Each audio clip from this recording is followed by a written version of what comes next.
मित्रों, last lecture के अंदर हमने देख लिया कि बैंकों में एनपीए की समस्या और उससे लड़ने के लिए एक नई पारा नाम की बैड बैंक बनानी चाहिए। आगे बढ़ेंगे और अब देखेंगे evolution and classification of financial intermediaries. किसी भी इकोनॉमी के अंदर दो प्रकार के एंटिटी होते हैं, households and business firm. अब इनके बीच लैंड, लेबर, कैपिटल और उसके सामने profit, interest, dividend, rent, wages, इस प्रकार से पैसों का परिभ्रमण, सर्कुलेशन चलते रहता है। और इस सर्कुलेशन में मदद करने वाले बिचौलिए लोगों को बोला जाता है फाइनेंशियल इंटरमीडियरीज। दो प्रकार के होते हैं, banking institutions and non banking institution. सबसे पहले बैंकिंग इंस्टीट्यूशंस का एवोल्यूशन और क्लासिफिकेशन हम पढ़ेंगे। ईस्ट इंडिया कंपनी के आगमन के बाद भारत के अंदर 3 प्रेसिडेंसी और उनके 3 प्रेसिडेंसी टाउन्स में एक के बाद एक उन्होंने प्रेसिडेंसी बैंक बनाई। They went from north to south. तो सबसे पहले बंगाल के अंदर, then Bombay and lastly Madras के अंदर। उसके बाद लॉर्ड कैनिंग के समय में इन तीनों प्रेसिडेंसी बैंक को कॉइन करेंसी इशू करने के राइट्स दिए गए। उसके बाद लॉर्ड रिपन के समय में कानून बना, नेगोशिएबल इंस्ट्रूमेंट एक्ट, ताकि ये बैंकों के द्वारा जो चेक जनरेट हुए हैं और वो सामने वाली पार्टी का चेक डिसऑनर हो जाए तो आप पैसा रिकवर करने के लिए सजा के सारे प्रावधान हो, ताकि लोगों का बैंकों में और बैंकों के चेकबुक के ऊपर विश्वास बढ़े। ये बैंक के चेक का ऊपर क्रॉसिंग के प्रकार, चेक ट्रंकेशन सिस्टम, ये सब हम पढ़ चुके हैं। आप ये बैंक मनी वाला लेक्चर देख लेना। तो कुल मिला के 3 प्रेसिडेंसी बैंक बने थे। इन द ईयर 1921 इन तीनों को मर्ज करके एक बना दिया गया, इंपीरियल बैंक ऑफ इंडिया। और आज़ादी के बाद इन द ईयर 1955 ये इंपीरियल बैंक के सभी शेयर्स सबसे पहले आरबीआई को और उसके बाद सरकार को हस्तांतरित कर दिए गए और फिर इस प्रकार से SBI, state bank of India बन गया। ये तो हुए कि यूरोपियन बैंक। उसके अलावा क्या क्या चल रहा था। In the year 1707 bank of Hindustan बना, बट केवल नाम का ये हिंदुस्तानी बैंक था, अदरवाइज बैक एंड में मालिक तो यूरोपियन थे। 65 में बना एक Allahabad bank, but again back end में group of Europeans were controlling this bank. तो ये स्वदेशी बैंक थे ऐसा हम नहीं बोल सकते। स्वदेशी मुहिम जो चली उस वक्त कई अपने लोकल मर्चेंट्स ने भी बैंक बनाने की कोशिश करी। उनमें से एक बड़ा नाम निकल के आया इन the year 1894 Punjab national bank, जहां पर कि सभी भारतीय लोगों ने मतलब कैपिटल जमा करके उसको बनाया था। उसी प्रकार 1908 में बना बैंक ऑफ बड़ौदा, जो कि सयाजीराव गायकवाड़ III ने बनाया था। ये अलग अलग बैंक भारत के अंदर यूरोपियंस द्वारा भी निर्माण हो रहा था, भारतीयों के द्वारा भी निर्माण हो रहा था। इसके अगर लोकेशन फैक्टर्स देखें जियोग्राफिकली, आप पाएंगे ज़्यादातर merchant and trading centres and coastal states, वहाँ पर इनकी स्थापना हुई और वर्चस्व बना रहा। इस तरफ कलकत्ता और वेस्ट बंगाल में आप पाएंगे united commercial, then united bank of India. और आज़ादी के बाद फास्ट फॉरवर्ड में एक बंधन माइक्रो फाइनेंस नाम की कंपनी थी, जिन्होंने भी प्राइवेट कमर्शियल बैंक बनाने के लिए अर्जी डाली थी और 2014 में उनको लाइसेंस दिया गया, सो बंधन बैंक। तो ये सारे जिनका कार्य क्षेत्र या जन्मभूमि वेस्ट बंगाल रीजन रहा है। But by and large you will find कि ये बंगाल, बिहार, झारखंड, ये सारा जो रीजन है वहाँ पर बैंकिंग नेटवर्क और बैंकिंग फाइनेंशियल इंक्लूजन काफ़ी कम रहा है। उसी के चलते आप भविष्य में पाएंगे ये Rose Valley and Sharda chit fund scam. और इन राज्यों की जो बैकवर्डनेस है उसके बहुत सारे कारण, उनमें से एक ये भी है कि वहाँ पर बैंकिंग नेटवर्क को बराबर जमा नहीं था। खैर आगे बढ़ते हैं। ये पंजाब राजस्थान वाला रीजन हम देखें, वहाँ पर भी टेक्सटाइल इंडस्ट्री थी, ट्रेडिंग सेंटर्स, और वो कराची पोर्ट के मार्फत विदेशों में अपना माल सामान एक्सपोर्ट करते थे। तो ज्योग्राफिकल लोकेशन फैक्टर के हिसाब से यहाँ पर भी भरपूर बैंक होने चाहिए और थे। पंजाब नेशनल बैंक था, Punjab and Sindh bank, then state bank of Patiala, oriental bank of commerce, state bank of Bikaner and Jaipur. उसे थोड़ा नीचे आएंगे, महाराष्ट्र और Bombay was the financial capital of India. तो बैंक ऑफ इंडिया था, central bank of India, union bank, even RBI की स्थापना पर भी यहीं पर की गई। बैंक ऑफ महाराष्ट्र, देना बैंक। आज़ादी के बाद एक पावर प्रोजेक्ट्स को फाइनेंस करने वाली नॉन बैंकिंग फाइनेंशियल कंपनी थी आईडीएफसी। उन्होंने भी प्राइवेट कमर्शियल बैंक बनाने के लिए अर्जी डाली थी। 2014 में उनको भी लाइसेंस मिला। तो ये भी जन्मभूमि उनकी है, मुंबई पुणे रीजन बोल सकते हैं। थोड़ा और नीचे आते थे, Karnataka, again trading centre economy, right. So corporation bank, Canara bank, state bank of Mysore जो अब मर्ज हो गई, syndicate bank and Vijaya bank. थोड़ा और नीचे जाएंगे, आंध्र प्रदेश में 2, Andhra bank and state bank of Hyderabad जो भी मर्ज हो गई।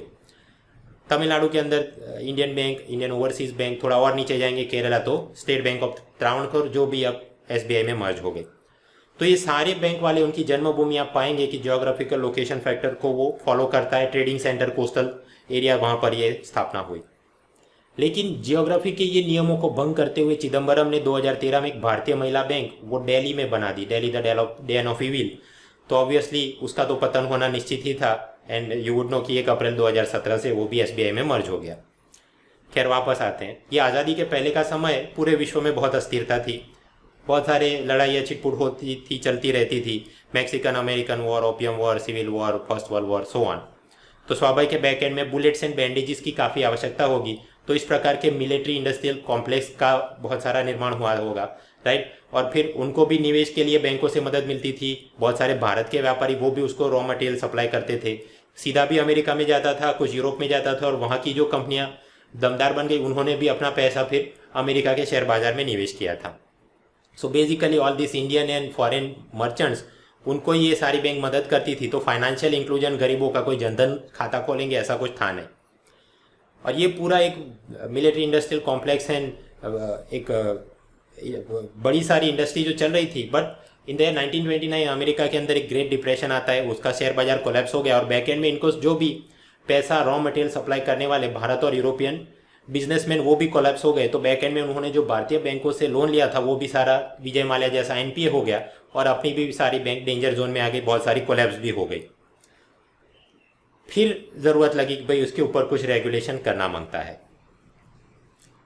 1913 के अंदर एक कंपनी एक्ट बना, जिसके अंतर्गत कोई भी आदमी बैंक बनाना चाहता है, they had to register under this companies act, और वही सारा नियंत्रण करते थे। कोई एसएलआर, सीआरआर, बासेल नॉर्म ऐसी कोई चीज़ थी नहीं। 26 के अंदर एक हिल्टन यन कमीशन बना, और उसने बोला कि भारत के ऊपर देखरेख के लिए एक सेंट्रल बैंक होना चाहिए जिसका नाम हो reserve bank of India. But सरकार ने वो रिपोर्ट को कोल्ड स्टोरेज में रख दिया, अभी वो गंभीर नहीं थे। लेकिन 1929 के अंदर ये ग्रेट डिप्रेशन, जिसके चलते अमेरिका और यूरोप और भारत के अंदर भी करीब 500 जितनी बैंक्स कोलैप्स हो गई, तब जाके सरकार को नहीं भी कुछ करना मांगता है। तो 5 मार्च 1934 एक कानून बनाया गया, reserve bank of India act. ये कानून के तहत एक संस्था बनाई गई, और उसको भी शुरू करने के लिए कैपिटल, मूड़ी चाहिए। कैसे लाए? 100 रुपये का एक ऐसे 5 लाख शेयर इशू किए गए, मतलब पेड अप कैपिटल कितना हुआ? 5 करोड़। और सभी निवेशकों ने शेयर खरीदे होंगे, पैसा दिया होगा, और उससे ये आरबीआई की स्थापना हुई। लेकिन उस समय ये 5 लाख में से सरकार के पास तो हार्डली 2200 शेयर ही थे। सो परसेंटेज वाइज आप पाएंगे कि this was a privately owned and control bank. और उसके ऊपर जो भी बोर्ड ऑफ डायरेक्टर होंगे, उन्होंने एक आदमी को पसंद किया, सर ऑसबॉर्न आर्थर स्मिथ, और बोला कि 1 अप्रैल 1935 से आप काम शुरू करिए। धीरे धीरे आरबीआई अपना काम शुरू करती है, आज़ादी मिलती है, और उसके बाद 1948 के अंदर एक नया कानून बनता है, RBI transfer of ownership act, जिसके अंतर्गत ये जो प्राइवेट इन्वेस्टर के शेयर्स थे वो सारे भारत सरकार को हस्तांतरित कर दिए गए। And like that RBI 100% owned by government of India, nationalisation हो गया। इसी के कारण मित्रों, क्योंकि सरकार आरबीआई के ऊपर मालिक है, therefore RBI governor is answerable to parliament and its committees, और आरबीआई को मुनाफा होता है, उसमें से उन्होंने सरकार को डिविडेंड के स्वरूप में पैसा देना पड़ता है। खैर, ये 35 में जो स्थापना हो गई आरबीआई की, बट शुरुआत के अंदर उसके पास सारे पावर्स नहीं थे, एकदम सस्ते वाले शर्ट पहन के घूमने वाला कमजोर आदमी था। क्योंकि जो 1930 का कंपनीज एक्ट था, उसी के अंतर्गत सभी बैंकों के ऊपर रेगुलेशन चलते थे। 1 अप्रैल 35 को आरबीआई की स्थापना हुई। 5 जुलाई से उन्होंने कुछ सिलेक्टेड बैंकों के ऊपर एक कैश रिजर्व रेशियो और इस प्रकार से नियंत्रण शुरू किया। बट सभी बैंक नहीं, सिलेक्टेड बैंक्स, ऐसे बैंक जिसका minimum paid up capital 5 lakh रुपए का हो, and they were required to protect the interest of the depositors, और फिर उनका नाम आरबीआई एक्ट के 2nd शेड्यूल में डाला जाएगा। Then they will be called schedule banks, और ऐसे शेड्यूल बैंक के ऊपर आरबीआई की निगरानी रहती थी।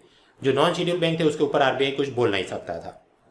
खैर, आगे चल के भी सरकार अभी तक आरबीआई को कुछ पावर दे नहीं रही थी। 37 में बजाय आरबीआई को मजबूत करने की कंपनी एक्ट में एक नया चैप्टर डाल के नहीं, वहाँ से कुछ करने का प्रयत्न करेंगे, लेकिन फिर भी कोई दवा हुई नहीं। 38 में त्रावणकोर का एक बहुत बड़ा बैंक फेल कर गया।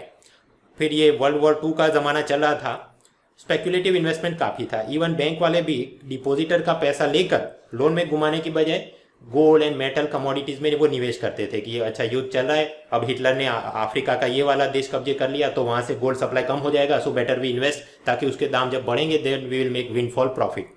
तो ये पूरा खेल चल रहा था और बैंक वाले भी कोलैप्स कर जाते थे। Therefore under defence of India rules RBI को कुछ और सत्ताएं दी गई ताकि वो बैंक अपने डिपॉजिटर का पैसा ऐसा स्पेक्युलेटिव इन्वेस्टमेंट करने से रोके। फिर भी आज़ादी मिलने तक कुल मिला के 600 से ज़्यादा बैंक थी, उसमें से हार्डली 96 बैंक जिनका पेड अप कैपिटल 5 लाख से ज़्यादा था और सेकंड शेड्यूल में नाम था, उसी के ऊपर आरबीआई की निगरानी रहती थी। कुछ बहुत बढ़िया काम हो नहीं रहा था। 48 में ट्रांसफर ऑफ ओनरशिप एक्ट और फिर आरबीआई का नेशनलाइजेशन हो गया। उसके बाद इन द ईयर 1949 एक बैंकिंग कंपनी एक्ट बनाया गया और उस हिसाब से आरबीआई को कुछ नए पावर दिए गए। तो ये स्टैट्यूटरी लिक्विडिटी रेशियो एसएलआर, इसकी सबसे पहले बार शुरुआत होती है। आगे चल के ये कानून का नाम बदल दिया गया और उसको बोला गया बैंकिंग रेगुलेशन एक्ट। अब ये बैंकिंग रेगुलेशन एक्ट आने पर आरबीआई जो पहले ये कमज़ोर आदमी जैसा था, शर्ट भी सस्ते वाला पहनता था, अब वो कमज़ोर से कबाली बन गया। मतलब कि उसके सत्ताओं में बहुत सारा परिवर्तन आ गया। बैंकिंग रेगुलेशन एक्ट 1949 के अंतर्गत RBI was designated as the central banking authority of India.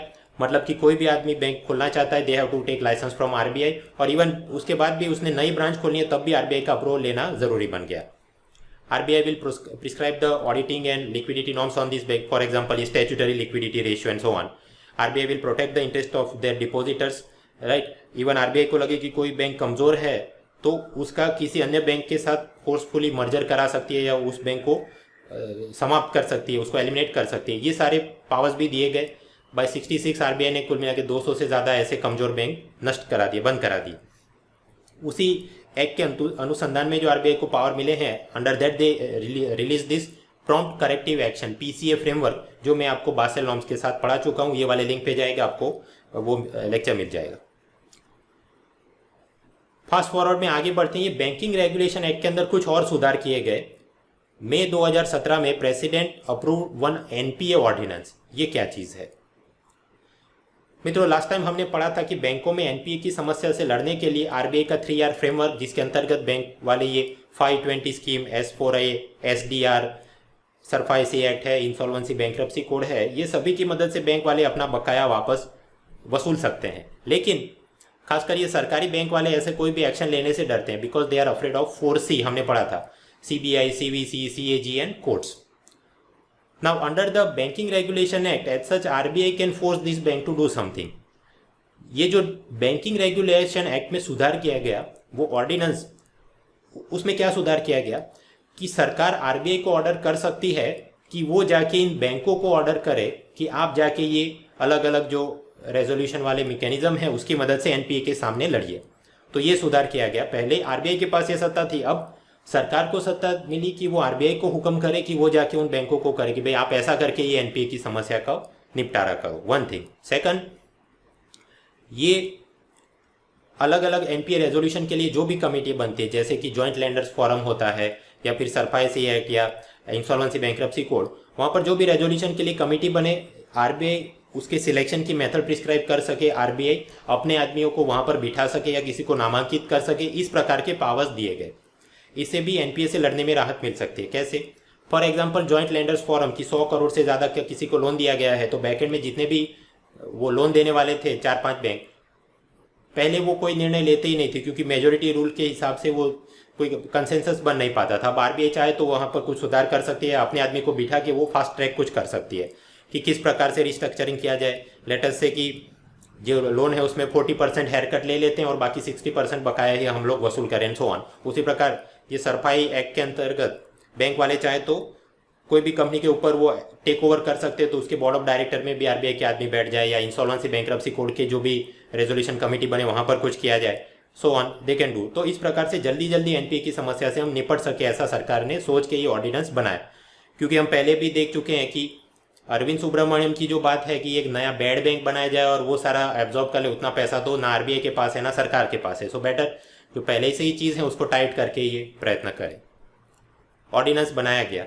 अब स्वाभाविक है कुछ लोगों को मजा नहीं आएगा। Into bracket the Hindu columnist, तो उन्होंने क्रिटिसिज्म शुरू कर दिया। पहला कि ये तो it is one type of encroachment, कि जो आरबीआई की सत्ता है ये सब करवाने की, उसके ऊपर क्या सरकार आरबीआई को ऑर्डर दे सकती है। So this is encroachment on the regulatory domain. फिर कि क्या केवल प्रो बीजेपी कंपनियों को मदद कराने के लिए यहाँ पर कुछ किया जाएगा। देन इस प्रकार की जो भी एनपीए रेजोल्यूशन कमेटी है वहाँ आरबीआई के मन पसंदीदा लोग अगर बैठेंगे और वो कोई चीज़ प्रिस्क्राइब करे जिसके चलते बैंक को नुकसान हो जाए, तो उसकी भरपाई कौन करेगा। फॉर एग्जांपल, बैंक वाले के ये सोचते हो कि इंफ्रास्ट्रक्चर लोन है तो चलो 520 वाले रूल से कुछ एक्सटेंड करते हैं, बट वो आरबीआई का मेंबर बोल दे नहीं ऐसे नहीं, सीधा बेच के रिकवर कर लीजिए और रिकवरी में उतना पैसा नहीं है, then who is responsible. Similarly RBI मान लीजिए किसी बैंक को बोले कि आप सरफासी एक्ट के अंतर्गत ये वाली कंपनी का ये एसेट्स टेक ओवर करके नीलामी कर दो, बट नीलामी में पैसा नहीं मिलेगा तो क्या करोगे। जैसे कि सरकार ने भी किंगफिशर का सर्विस टैक्स बकाया वसूलने के लिए उसके प्लेन जब्त कर दिए थे, बट नीलामी कर रहे हैं तो कोई मजा आ रहे हैं। सो दीज आर, बट ये क्रिटिसिज्म का काउंटर आर्ग्यूमेंट ये होगा कि जब असल में काम करना शुरू करेंगे देन वी विल सी कि भाई अच्छा है कि बुरा है। एनीवेज वापस आते हैं, हम लोग पढ़ रहे थे कि आरबीआई और उसका ओरिजिन कैसे हुआ, नाउ फंक्शंस। कुल मिला के आरबीआई के 8 फंक्शन हैं।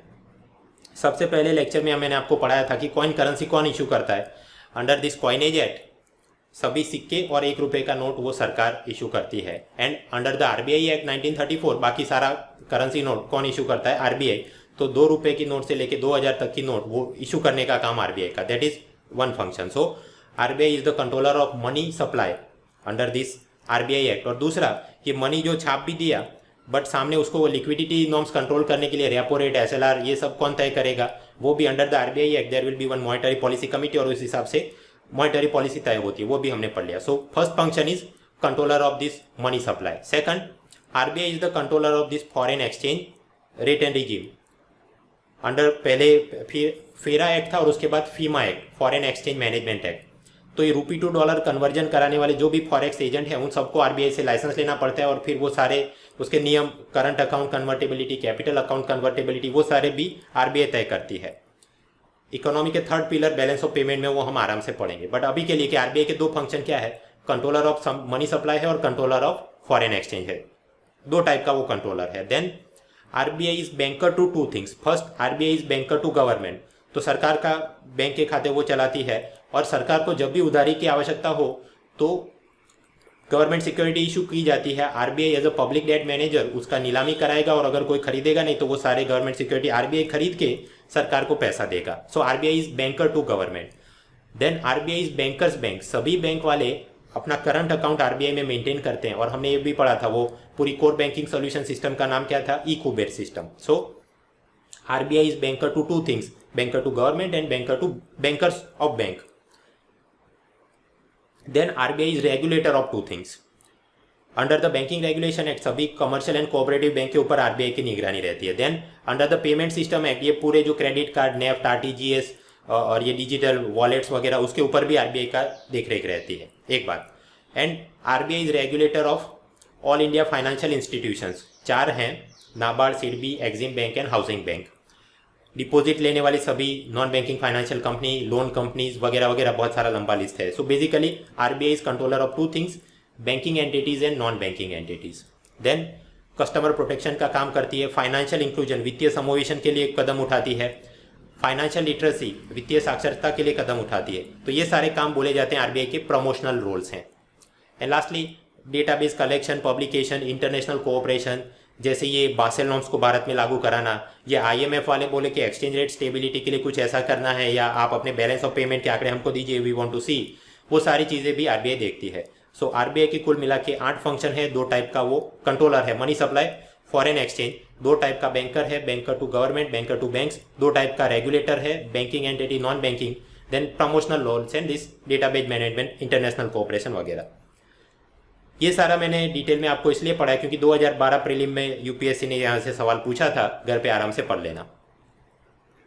मित्रों, आरबीआई का ओरिजिन देख लिया, उसके फंक्शन देख लिए, अब जरा स्ट्रक्चर की बात करते हैं। आरबीआई का गवर्नर, सबसे पहला गवर्नर कौन था 35 में, sir Osborne Arthur Smith, but वो एक विदेशी व्यक्ति था।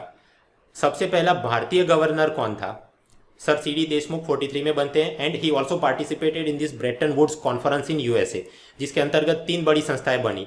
एक बना वर्ल्ड बैंक, दूसरा आईएमएफ और तीसरा general agreement on tariff on trade, जो आगे चल के डब्ल्यूटीओ, वर्ल्ड ट्रेड ऑर्गेनाइजेशन बनेगा। तो वहां पर ये शामिल हुए थे। और लेटेस्ट गवर्नर कौन है, डॉक्टर उर्जित पटेल। उनका पगार कितना है, 2.5 लाख रुपए पर महीने। And he is outside of this 7th पे कमीशन। 7th पे कमीशन वो सारी चीज क्या है, पुराना एक वीडियो देख लेना। प्रश्न ये, उर्जित पटेल की नियुक्ति कैसे होती है, कोई यूपीएससी का एग्जाम देना पड़ता है ना। 2015 में एक financial sector regulatory appointment search committee, FSRA SC, ऐसा एक संस्था बनाई गई उसके अंदर कौन कौन सदस्य होते हैं घर पे आराम से पढ़ लेना। Basically this committee they will shortlist the names for कि आरबीआई का कौन होना चाहिए, SEBI, IRDA, monetary policy committee, ये सभी के चेयरमैन और मेंबर्स कौन होने चाहिए उसके नाम का शॉर्टलिस्ट करेगा ये फसरा एससी नाम की committee. And then those names will be send to this appointment committee of cabinet, और फिर वो जाके नाम नियुक्ति देंगे। उस प्रकार से उर्जित पटेल को 3 साल के लिए कॉन्ट्रैक्ट दिया गया है। इट विल एक्सपायर इन सितंबर 2019। उर्जित पटेल की पूरी लंबी चौड़ी बायोग्राफी यूपीएससी के लिए काम की नहीं, बैंक का इंटरव्यू हो तो आराम से घर पे ये पढ़ लेना। नीचे का स्ट्रक्चर देखते हैं। आरबीआई एक्ट में बोला गया कि there will be 1 governor and not more than 4 deputy governors. तो मैक्सिमम सीलिंग हो गया, 4 डेप्यूटी गवर्नर हो सकते हैं। अब यहाँ पर भी एक कन्वेंशन है कि यहाँ 4 में से 2 ऐसे होंगे जो आरबीआई के कैरियर ऑफिसर्स हैं, मतलब शुरुआत में भर्ती और बढ़ते बढ़ते वहाँ तक पहुँचे। तो ऐसे 2 लोग हैं, BP Kanungo and Shri NS Vishwanathan, जो 80s में आरबीआई के ऑफिसर कैडर में उन्होंने ज्वाइन किया था और आगे बढ़ते बढ़ते एंड अल्टीमेटली सर्च सिलेक्शन और वो वहाँ पर लग गए। 2 बाहर के लोग होंगे, तो एक एसएस मुद्रा है, बैंक ऑफ बड़ौदा के एक CMD, and latest outsider member बोले आप तो डॉक्टर विरल आचार्य, इकोनॉमिस्ट ने 3 साल की इनकी नियुक्ति हुई है। That is also done by this appointment committee of the cabinet. तो बाहर वाले लोग बोल के आउटसाइडर में लेटेस्ट कौन, तो डॉक्टर विरल आचार्य, और इनसाइडर में लेटेस्ट कौन, देन बीपी कानूनगो, क्योंकि उनके पहले एक आर गांधी थे, उसको रिप्लेस करके इनको बिठाया गया है। तो 4 डिप्टी गवर्नर होते हैं। 4 रीजन भी होते हैं, कौन कौन से आरबीआई की खुद के इंटरव्यू के लिए और परीक्षा के लिए, देख लेना घर पे। आगे हमने पढ़ा था कि आरबीआई एक्ट, उसके अंतर्गत एक मॉनेटरी पॉलिसी कमेटी बनेगी जो तय करेगी रेपो रेट, एसएलआर, सीआरआर सब क्या होना चाहिए। वहां पर आरबीआई की साइड से 3 लोग होंगे, कौन, उर्जित पटेल खुद, आरबीआई के ऐसे डेप्यूटी गवर्नर जो कि मॉनेटरी पॉलिसी डिपार्टमेंट देखते हैं। तो अभी ये काम दिया गया डॉक्टर विरल आचार्य को, सो ही इज सिटिंग देयर। और आरबीआई सेंट्रल बोर्ड के द्वारा नामांकित किया गया एक एग्जीक्यूटिव डायरेक्टर, वो भी यहाँ पर बिठाया जाएगा। तो 3 लोग आरबीआई की तरफ से और 3 सरकार की तरफ से। अब प्रश्न होता है आरबीआई सेंट्रल बोर्ड से नामांकित किया गया, then what is this central board. आप याद करिए आरबीआई का जो ट्रांसफर ऑफ ओनरशिप एक्ट के अंतर्गत अब तो सरकारी मालिक है, तो स्वाभाविक है उसके ऊपर जो बोर्ड ऑफ डायरेक्टर होंगे वो भी सरकार के पसंदीदा लोग होंगे। वहाँ 2 प्रकार के लोग होते हैं, नॉन ऑफिशियल डायरेक्टर्स जो कि सरकार उसको नॉमिनेट करता है, एंड ऑफिशियल डायरेक्टर जहाँ पर गवर्नर को और उसके नीचे 4 डेप्यूटी गवर्नर। बट आप समझिए बेसिकली दे आर ऑल्सो कहीं पर तो सरकार द्वारा ही सिलेक्ट होके आए हैं। Now this non official and official directors they are this RBI central board, और फिर वो डे टू डे काम करने के लिए अपनी पूरी एग्जीक्यूटिव हायरार्की बनाएंगे। तो वहाँ पर क्या होता है, गवर्नर होता है उर्जित पटेल, 4 डेप्यूटी गवर्नर, उसके नीचे executive directors, then principal, chief general manager, GM, deputy GM, then assistant manager, ये पूरी ऑफिसर कैडर, और फिर नीचे स्टाफ वाला, वो पूरा चलता है। यहाँ पर लेटेस्ट अपडेट क्या है, अर्लियर जब डॉक्टर रघुराम राजन गवर्नर थे, उनकी इच्छा था कि 4 डेप्यूटी गवर्नर 5 बना के कॉर्पोरेट स्टाइल में कुछ काम किया जाए, बट उसके लिए कानून में सुधार करना पड़ेगा क्योंकि 4 की सीलिंग है, तो वो हो नहीं पाया। बट देन उर्जित पटेल ही डिवाइज्ड जुगाड़पंथी वाला सॉल्यूशन कि एक नया चीफ फाइनेंशियल ऑफिसर बनाया जाए, कोई चार्टर्ड अकाउंटेंट लंबा चौड़ा एक्सपीरियंस हो उसको बिठाएंगे। This chief financial officer will be responsible for RBI own accounting norms और खर्चा पानी और जो भी चलता है, और उसका स्टेटस होगा एग्जीक्यूटिव डायरेक्टर के इक्विवेलेंट। बैंकों की परीक्षा के लिए ज़्यादा डिटेल देखना हो तो ये इंडियन एक्सप्रेस के आर्टिकल की मैंने लिंक रखी, आप पढ़ लेना। सो बेसिकली हायरार्की में एक नया आदमी ऐड हुआ, that is chief financial officer. उसी प्रकार आरबीआई के अलग अलग डिपार्टमेंट है, पूरा लिस्ट घर पे देख लेना, वहां पर भी एक नया डिपार्टमेंट ऐड हुआ है, एनफोर्समेंट डिपार्टमेंट। ये क्या और कैसे काम करेगा। अब तक का सिस्टम कुछ ऐसे था कि ये जो यहाँ तक मैंने आपको ये बहुत सारे डिपार्टमेंट दिखाए, वो खुद से पूरा मॉनिटरिंग और एक्शन लेते थे। मान लीजिए कोई बैंक वाला एसएलआर के नियम नहीं मान रहा तो बैंकिंग रेगुलेशन एक्ट डिपार्टमेंट कोई एक्शन लेगा। कोई बैंक वाले ने अपना एटीएम मशीन में सिस्टम अपडेट नहीं किया था और उसके चलते ग्राहक का नुकसान हो गया, तो आरबीआई का पेमेंट सेटलमेंट डिपार्टमेंट उसके ऊपर एक्शन लेगा।